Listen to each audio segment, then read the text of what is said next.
This is 612 ABC Brisbane. Across the country right now, vast tracts of land are being cleared for renewable energy projects, normally wind and solar. It has to happen when you build anything, you need to clear space. However, a growing number of environmental figures around Australia, including former Greens leader Christine Milne, are expressing concern about some elements of the transition. She recently told the Australian newspaper, "You can oppose renewable energy if it is destroying biodiversity." Now, globally, people are saying you can't destroy biodiversity in the name of the climate. So let's bring in my next guest. Tyrone Delisle is the treasurer and co-founder of WePlanet Australia. Tyrone, thanks for coming in. Lovely to meet you. Great to be here, Steve. First of all, who is WePlanet Australia?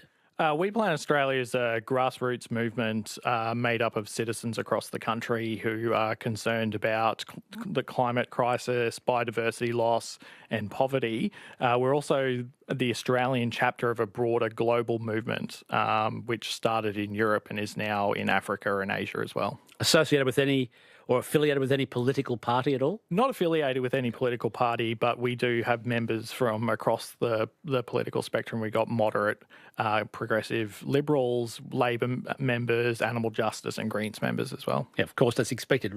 I often say to people, in Australia, because it's compulsory voting, you expect people to have a political position.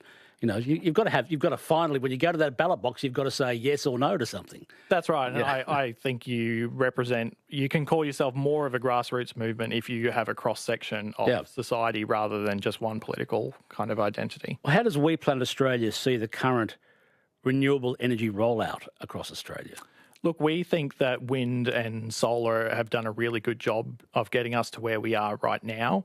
They did kind of flatline last year. We saw emissions flatline because of increased demand, and we saw some wind droughts as well.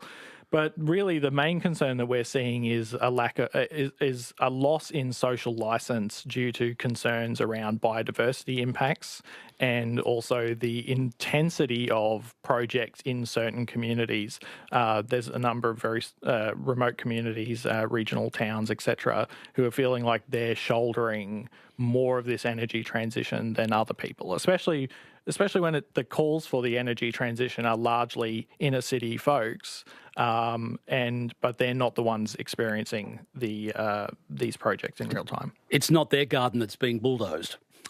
That's right. I mean, and to be fair, a lot of these aren't being bulldozed. They are being put in proper places, like on farmers' lands and things. The real concern here is these wind projects in particular along the coastal ranges of Queensland. Yes. And even proposals, weirdly, in the Tarkine down in Tasmania, which are just truly a bizarre decision, that one. Outrageous, yeah, really bizarre. Of all places. Yes. Of all places. Of all places, yes.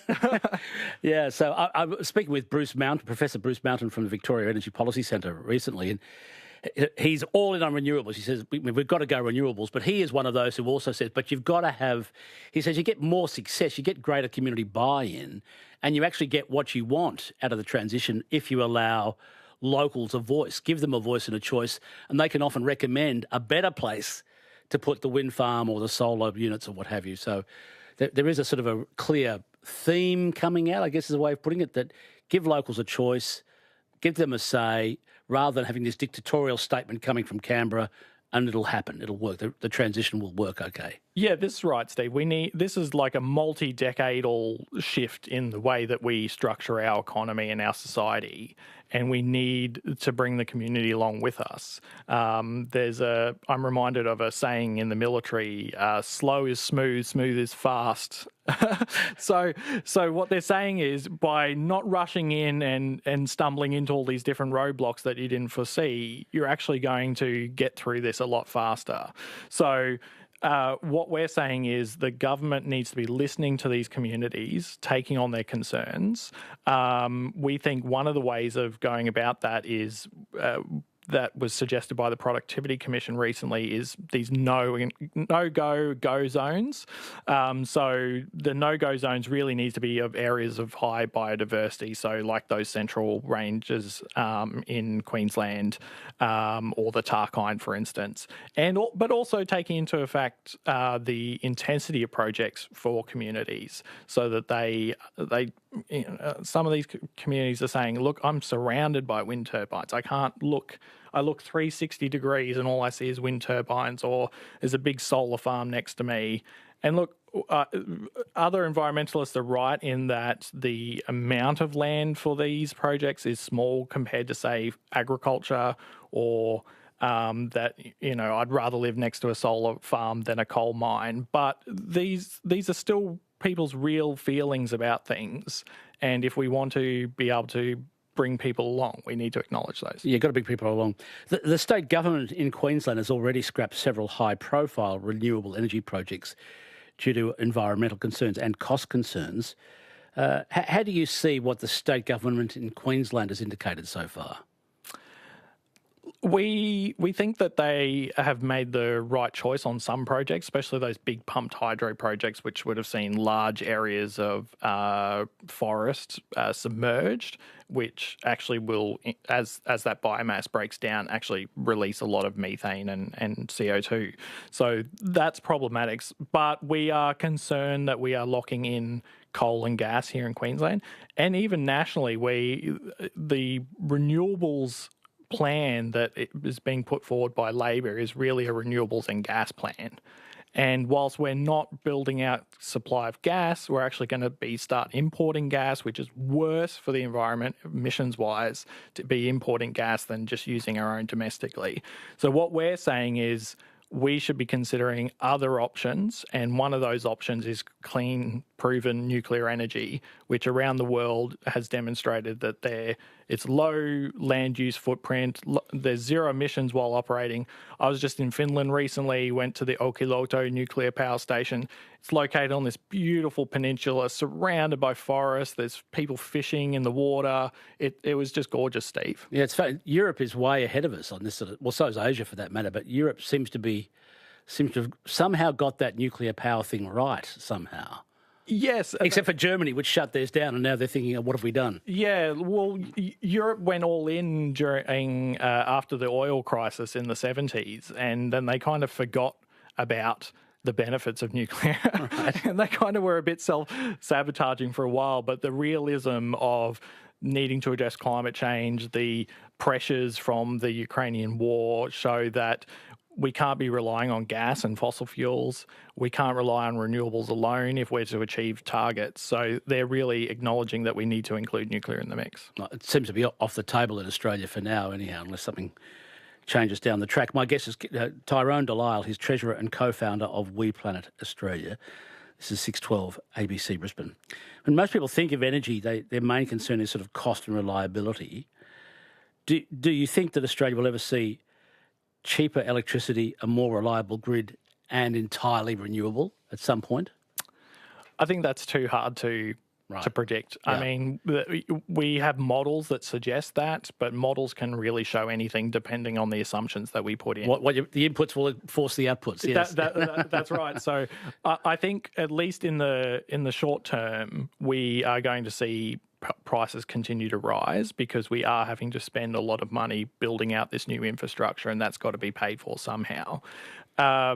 There have been, the Grattan Institute released a report this week that said that households can lower their power bills, their energy bills. Yep. But that's really dependent on being able to put a solar panel on your roof. Not everyone can do that. If you're a renter, or you live in an apartment, being able to have access to your own battery. Not everyone's going to be able to do that as well. Yep. Be able to afford an electric vehicle, change out all your appliances, your gas, hot water to electric, etc. Those things are going to need to happen, but they're not going to happen overnight, and they're not going to be evenly distributed. So we need that grid, that life-supporting grid, to be fair and equal and low cost.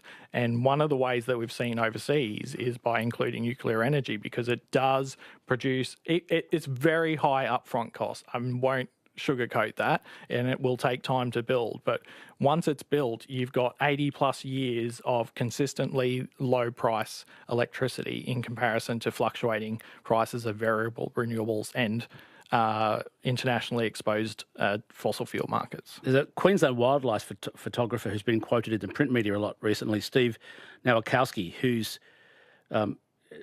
organised for groups, according to the Australians, such as the Conservation Council, to visit the since dumped site of the Challenban wind farm and others. He's really worried. So he's all for renewable energy. He wants renewable, but he's saying don't destroy the environment with the excuse, we're putting in a solar farm or a wind farm. I think you know him. What's your take on his? He's been quite vocal recently, and he's had some support from Christine Milne from the Greens and others. So give me your take on the message he's been pumping out there. Yeah, look, I've had numbers of chats with Steve. He's a great bloke. He's also a former Greens candidate like myself, and he's very distressed about what he's seeing. He's got emotional attachments to these areas of central and north Queensland where he's been photographing this wilderness and helping to protect these areas for decades, and now he's seeing them destroyed. Environmentalists, again, traditional environmentalists are right that the actual footprint of the wind turbine itself is quite small, but it's all these access roads that he's been documenting. You know, they're 60 to 70 metres wide. That's like a 6 to 10 lane highway. If there was a 6 to 10 lane highway being proposed through koala habitat anywhere else, you'd have the Greens all over. I mean, Larissa Waters would be there chaining herself to the trees, but we're hearing nothing really from the Greens or from traditional conservation groups like QCC and ACF, and that's quite disappointing. I understand why they're very concerned that if they bring up any of the drawbacks of renewables, it's going to give ammunition to. It'll be used against them or used against the transition for some reason. But I think that's happening anyway because people are feeling ignored, and the only people who are listening to them are these bad actors who are coming in and saying, "Hey, we'll listen, we'll amplify your voice," but they're doing it in a way that is not helpful long term. Tyrone, thanks for coming in. No worries. Thanks, Steve. Tyrone Delisle, Treasurer and co-founder of WePlanet Australia. Let's go to news headlines.